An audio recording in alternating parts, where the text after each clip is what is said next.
We are next joined by Stephen Cosgrove. He is the author of more than 350 books, including the incomparable Serendipity series, which I think we've all read. He has sold, and this is stunning, over 85 million books in every format and language. And he is here to discuss his environmental fantasy, young adult novel, SOS, The Song of the Sea. So, Stephen, welcome. Am I the only non-scientist here?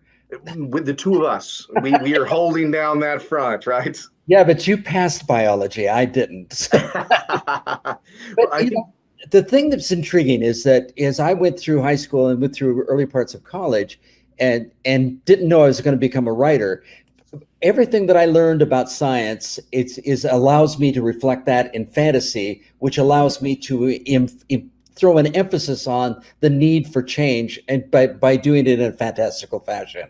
Mhm. So, and that's what I've done with Serendipity. Serendipity itself, as small children's books, all have basic structural messages that are inside of it. But the like Song of the Sea is me trying to talk about what's going on in the ocean, at least on an adult level, in a fantasy level, so that people become more and more aware.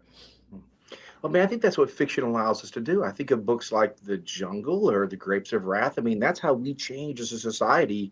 And oftentimes, it's the voices of fiction that allow us to get there, right? And they speak to us in a different way. So, no, Stephen, you're doing wonderful work out there. Thank you.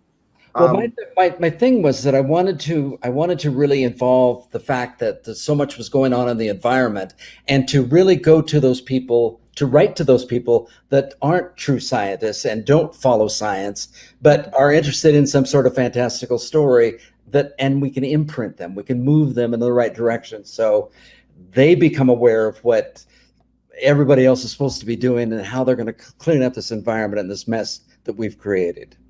well, I maybe mistaken, but I have heard you say, I think, that Song of the Sea was your favorite novel that you wrote. And that's saying something. You've written so many.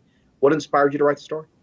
Well, I was actually in Dallas, Texas, and I was kind of alone, trapped in my room, my hotel room, and having dinner there, and watched a news story about whales beaching themselves. And the newscasters were asking why, and my mind immediately triggers trying to find out the reason why. So what I did was I tried to step into the mind of a whale and why it would do that if it did it from a practical reason.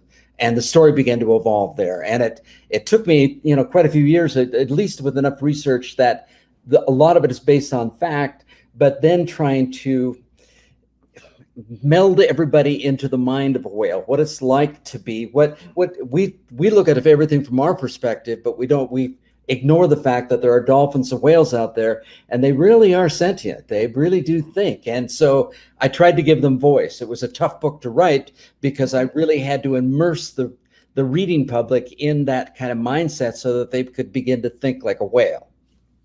Well, Stephen, you begin your novel with the character of Harmony, this whale who sings this beautiful song of the sea. Can you explain to everyone watching what is that song that she's singing and what are they trying to tell? Use the phrase the sandwalkers. What are they trying to tell the sandwalkers? Well, they're in protest because they've been kind of dumped on forever, and the Sandwalker, mankind, has never communicated with them, yet they communicate with themselves, and they've had no way to do it. And so they enact this protest, and the protest is to beach themselves, to die in vain, just to, throw themselves back up on the shore to show how bad the Sandwalkers are. And the story evolves around that, first through the whale Harmony, and then through the dolphins, and then finally through the mind and the storytelling of a deaf marine biologist who begins to understand that they do speak and that they are calling for a trial. Mhm. Stephen, I actually love that switching point of view at the end, especially. And I have a question that I wrote, like, why did you decide to bring the deaf marine biologist in and make him deaf as well too? That switching point of view was really beautiful at the end of the novel. Well, I thought it was important, one, because I wanted kind of to say that we're the ones that are deaf. Mhm.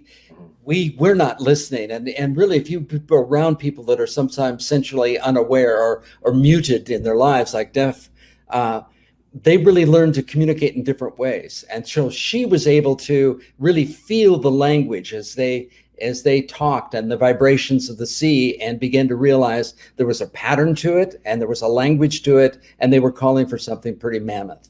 And they did. They called for a trial of mankind. Well, do you mind if you could read a short passage? Because you're the fiction writer, and your language was so beautiful. Well, I've got a problem right now. Is one, I don't have the book with me. I'm on the road, and I'm about to be cut off. I'm going to notice from the service provider here, they're cutting our line, so I'm about to die here in a minute, second. Anyway, so if you'd like to read, please. I do not want to cut this. I can hear the feedback. Stephen, thank you so very, very much. Oh, thank you. Your book is beautiful. Thank you very much.